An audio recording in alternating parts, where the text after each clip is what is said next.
You're watching New Car Spin. I'm your host, Brian Grant, and this is the 2019 Mazda CX9 Signature all-wheel drive. I'm using a new camera today. Actually, it's my old phone, so I'm not sure why the... there we go. Focus wasn't cool. There we go. Sky Active, which means it's probably the 2.5 liter turbo, 4-cylinder. I'm not sure. We can check. Let's open the trunk real quick. I guess you can't open the trunk from the key if the engine's on and you're outside. That's weird. Let's just do this. Yes, it's a 3-row SUV. No, I don't understand why. They have said that there's limited space in the back. I agree. That's not much space for anyone to really sit back there, although the seat bottom is pretty long, so maybe those seats slide forward up there and you get more room. I don't know.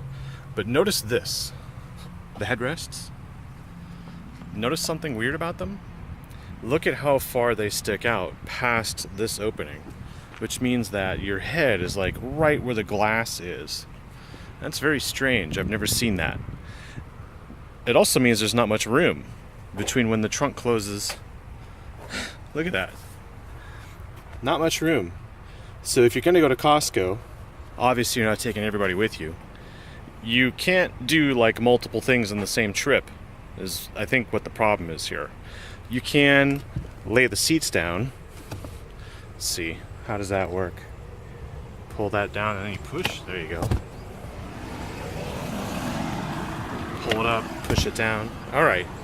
So we do have space here now. And this is weird too, because the wheel well comes over here, and this is why this space is like this. But I don't know. To me, it could be a little roomier. This floor is very high up off the bottom. I don't know. It's a weird combination of things. And there's a spare. It's down there. Ha, I fooled you. Okay, so we have a second floor kind of. It's different. You'll notice there's a button here. That's to lock the vehicle from the back. What I find interesting here is look at this tailgate design. You don't really see a bumper. It's kind of cool in that respect.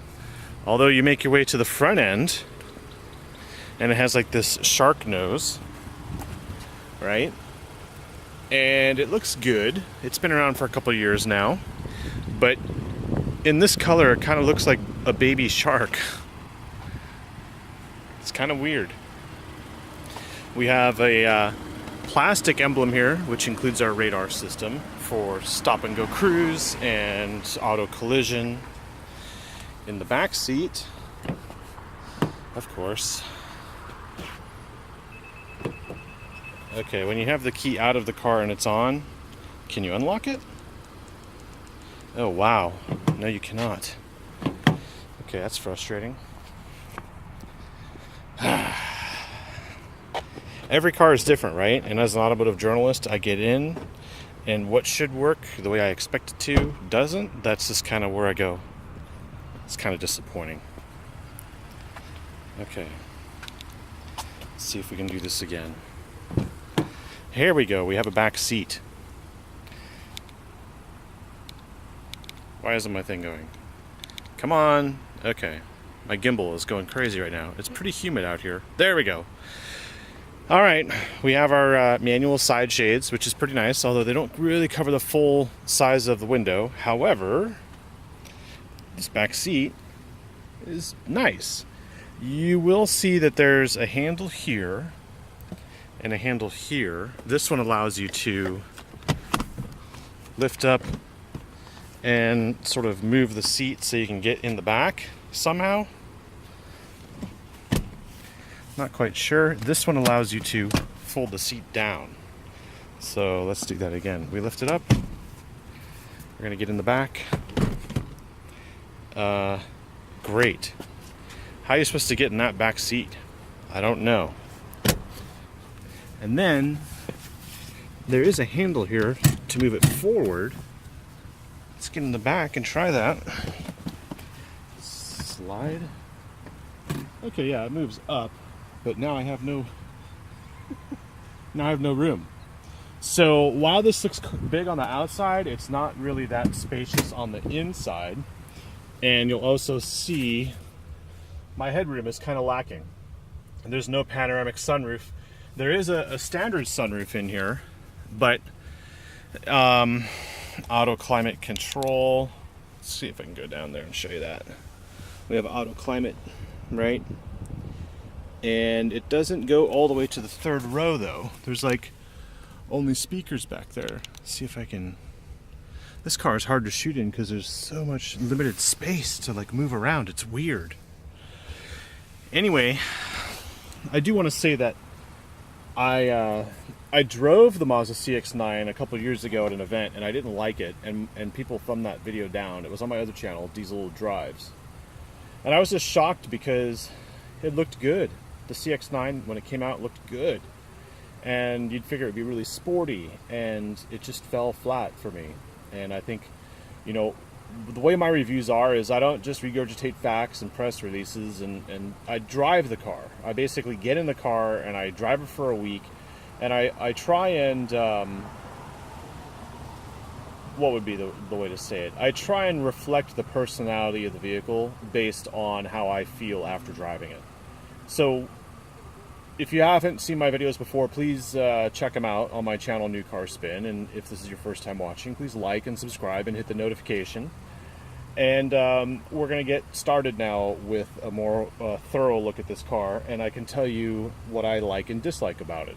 So let's get into the driver's seat.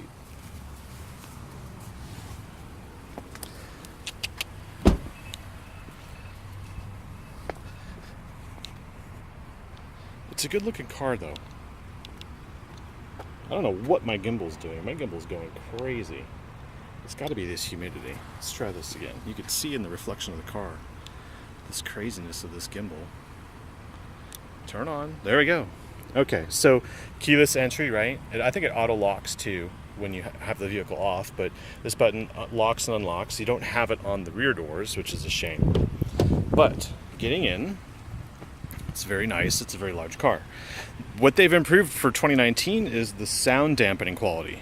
So when I close this door, there's no longer a cheap tin sound. It's more of a solid vehicle sound. So they have improved acoustics on this vehicle.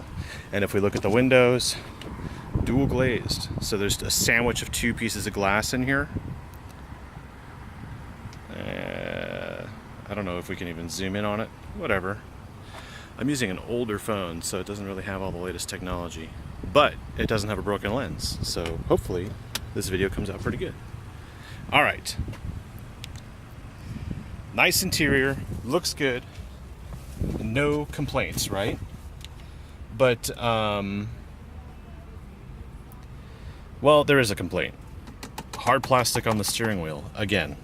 Now, I drove the Mazda CX-5 a couple weeks ago, and I said I disliked it, and I still dislike it. Although, you know, some cars will have it down here. I don't know why the hard plastic is all over the steering wheel. It's like the only place where I see it.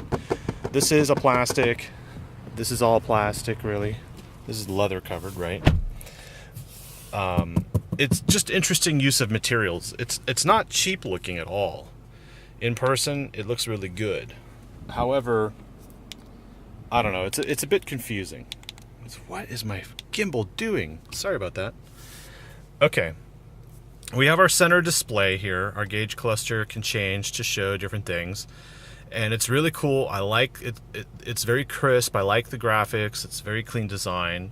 And we have our traction control system defeat button, 360-degree view camera, which is new for this year. And the last thing we have is this frameless mirror. That's an update for 2019.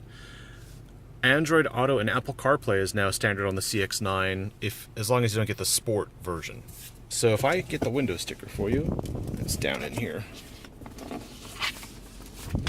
Okay, let's see. Let's go to There it is. Okay, so it's supposed to get 28 on the highway and 23 average. Hello.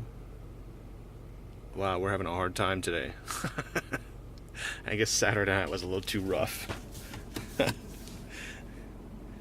Come on. Oh my. There we go. Wow. All right, so what we are looking at here is the auburn interior and machine gray metallic exterior Signature all-wheel drive. This is top of the line, and as we go down the list here, you'll see the price is $45 plus a few more options like illuminated door sill and the extra paint color and wheel locks. Okay, unlike Mitsubishi's wheel locks, which is a ridiculous $225, here it is 50, 60. Can't really read that even in person. $47,445 for this car.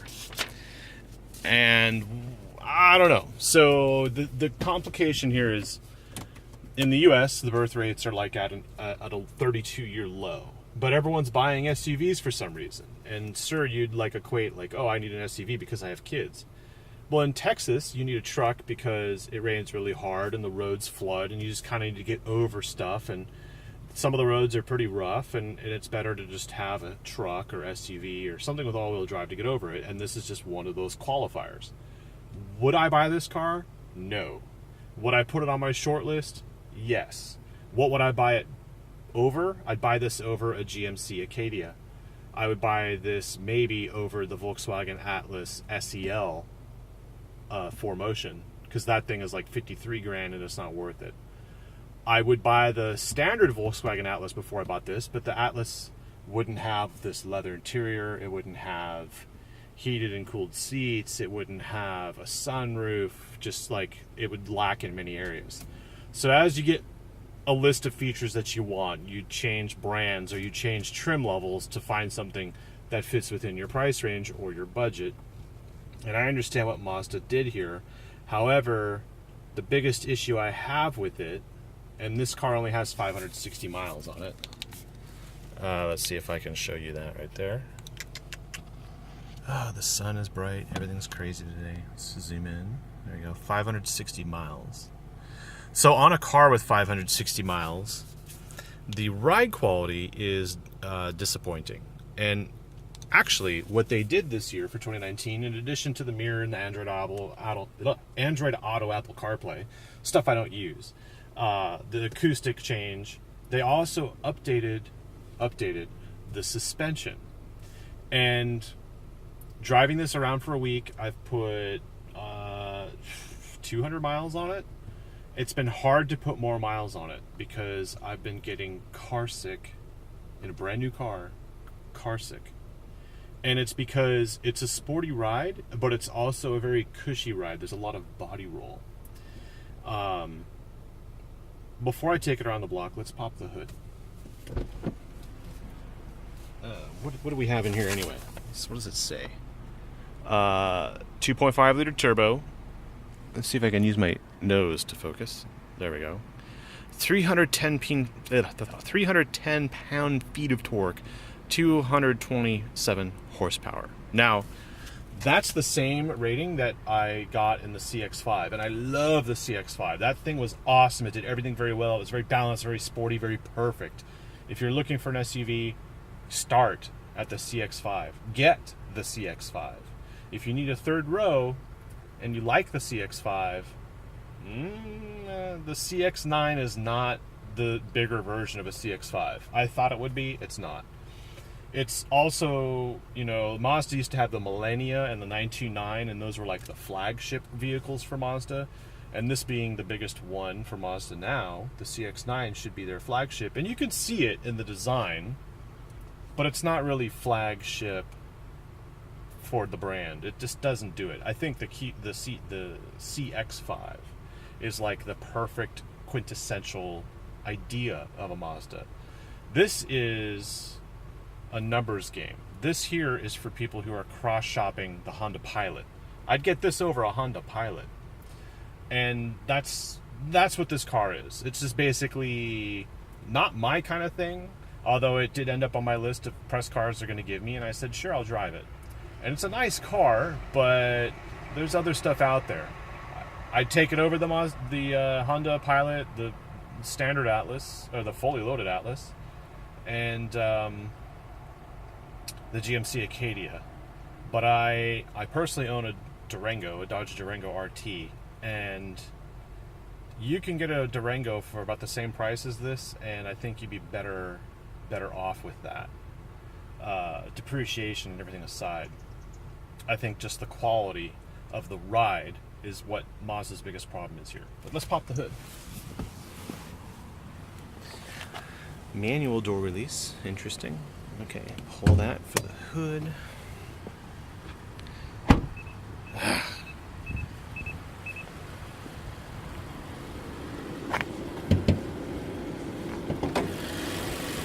Okay, it's a hood prop, so there's no strut to support it, so I can't do this one-handed.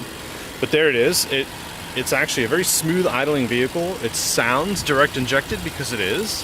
It's very clean in here. It's really awesome. Really, really good packaging. And of course, you'll never pop this hood. So let's get back in the car. Just wanted to show you how it's packaged. Because it's a big hood, it's a long nose up there, and it's a tiny engine that puts out decent power, but it's better in the CX-5. You can feel the power in the CX-5. You cannot feel it here in the CX-9. So let's put seatbelts on. Okay, and we do have a sport button. You'll notice there's no button to defeat auto stop start, because this car doesn't have it, thankfully. I don't like when engines stall at the red light because you're at a stop. And this Mazda and the CX-5, they don't do that, so there's nothing to worry about. Nothing to dislike. What I really dislike, though, is this HVAC system. It's very noisy in the summer heat when you turn the vehicle on, and then these center vents don't have a way to close. They just don't close off. They're always on, and that's kind of annoying because there's a lot of air coming out of here, and I'd like to direct it to the sides. And I don't know. This HVAC system is not as good as other vehicles. All right, drive, electric brake, which the Durango does not have. I understand that. Not many people use their parking brake, me included.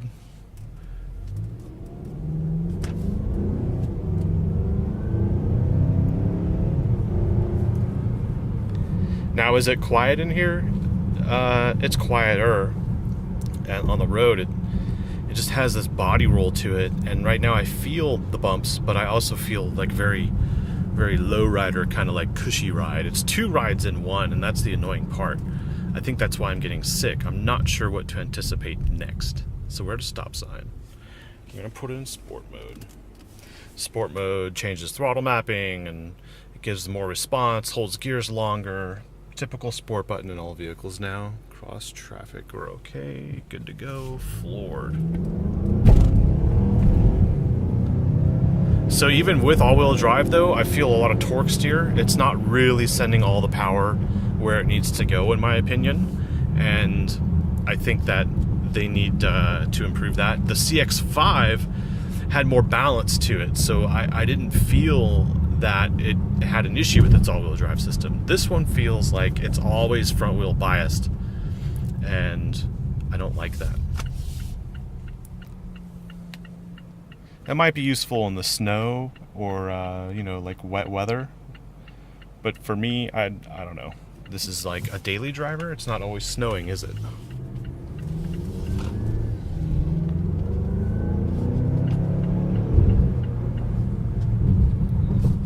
It's not sporty enough, I think, in my opinion, as to be a Mazda. And the handling, here's the weird part about the handling, right? My phone's flopping around. I have a second phone in there.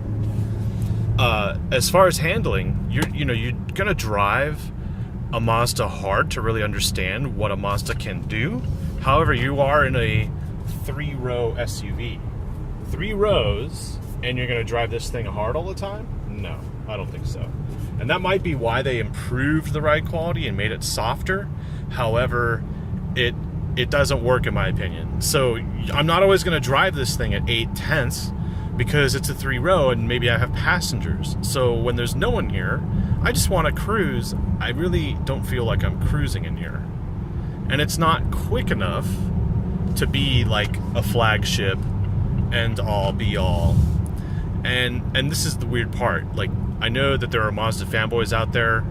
I've never owned a Mazda, but I do love that CX-5, and I think the best thing, I mean, actually I have to make a U-turn here. Oh. Yeah, I'm not a fan at all of the body roll. It just has like this rebound in corners. Part of their enhancement for this year.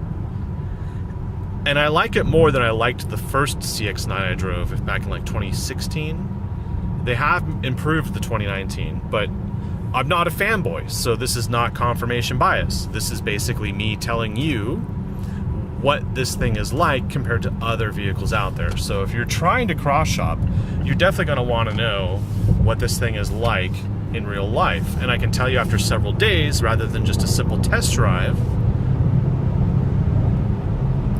I mean, it gets up and moves when you're on the highway, but on the city streets from a red light, it doesn't really go. That's why I like the CX-5. If you don't need a 3rd row, and this doesn't have a lot of room anyway, so what's the difference? Just get the CX-5. If you're looking at an Atlas, get the CX-9. I think you'll be a little bit more impressed with the CX-9 for a little less money, actually, when you're comparing it to a loaded Atlas and a frickin' Honda Pilot Elite, which was a huge chunk of money for something that was very disappointing. So I do have a playlist called the worst cars I've ever driven. I also have another playlist called the best cars I've ever driven. This one will be on neither of those, but the CX-5 made it to the best cars, and the Honda Pilot Elite made it to the worst cars playlist. And so to really like save your time, just go check out my playlist and you'll see what I've listed for, based on my experience behind the wheel of these things, what I would prefer.